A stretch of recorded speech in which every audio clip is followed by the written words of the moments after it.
কল্পনা করুন একটি সম্পূর্ণ গ্রাম, 100 জনেরও বেশি মানুষ, যা কোনো সংকেত ছাড়াই অদৃশ্য হয়ে যায়। কোনো সতর্কতা ছিল না, কোনো লড়াইয়ের চিহ্ন ছিল না, শুধু চলে গেছে। এটি হলো রোনাকো কলোনির রহস্য।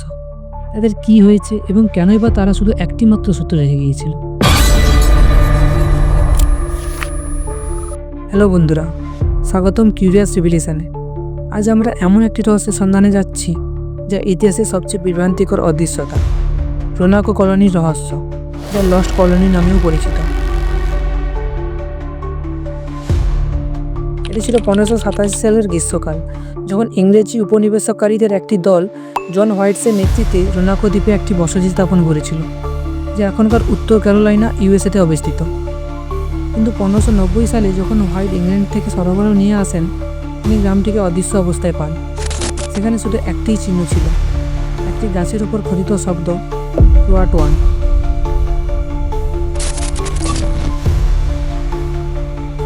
প্রথম নজরে এটি একটি সাধারণ অদৃশ্যতা মনে হতে পারে, কিন্তু বাস্তবে এটি একটি অনেক জটিল বিষয়। হোয়াইট 3 বছর ধরে ইংল্যান্ডে সরবরাহ আনতে গিয়েছিলেন।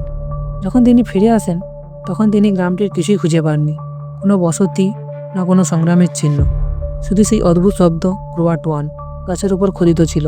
কিন্তু এখানে এর মানে কী ছিল? অনেকেই এই ঘটনা নিয়ে কল্পনা করেছেন।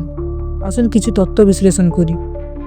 সবচেয়ে প্রচলিত তত্ত্বটি বলছে যে ক্রোয়াটোয়ান শব্দটি একটি নিকটবর্তী আদিবাসী উপজাতিদের নাম, যারা রোয়ানক দ্বীপের দক্ষিণে বাস করত। সম্ভবত বসতির লোকেরা ক্রোয়াটোয়ানসের সাথে যোগাযোগ স্থাপন করেছিল এবং তারা তাদের উপজাতিতে যোগদান করেছিল।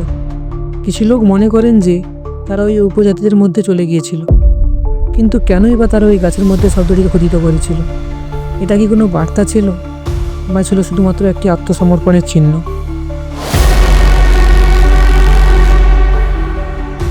আর একটি তত্ত্ব বলছে যে তখনকার সময় ইংল্যান্ডের শত্রু স্প্যানিশরা বসতি আক্রমণ করেছিল। স্পেনীয়রা এই অঞ্চলে তখন উপস্থিত ছিল এবং তারা ইংরেজদের আক্রমণ করতে পারে।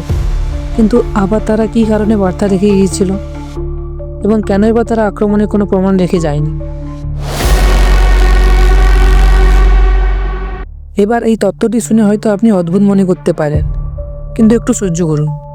কিছু গবেষক মনে করেন যে টাইম ট্রাভেল জড়িত ছিল। হ্যাঁ, আপনি ঠিকই শুনেছেন, টাইম ট্রাভেল।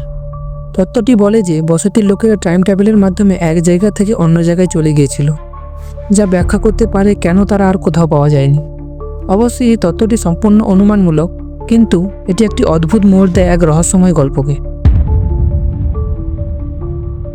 এখানে আমাদের কাছে আরও একটি অদ্ভুত তত্ত্ব আছে, এলিয়েনরা। কিছু লোক মনে করেন যে বসতির লোকেদের হয়তো এলিয়েনরা নিয়ে গিয়েছিল। এই ধারণা প্রায় অস্বাভাবিকভাবে অদৃশ্য হওয়া এবং এদের কোনো চিহ্ন না পাওয়ার কারণে সমর্থিত হয়। গাছের মধ্যে শব্দটি কি একটি বার্তা ছিল, নাকি এটা ছিল অন্য পৃথিবী থেকে আসা কোনো প্রমাণ? এই রহস্যের সবচেয়ে ভয়ানক বিষয় হলো, শতাব্দী জুড়ে গবেষণা এবং তদন্ত সত্ত্বেও আজও আমরা কোনো পরিষ্কার উত্তর পাইনি।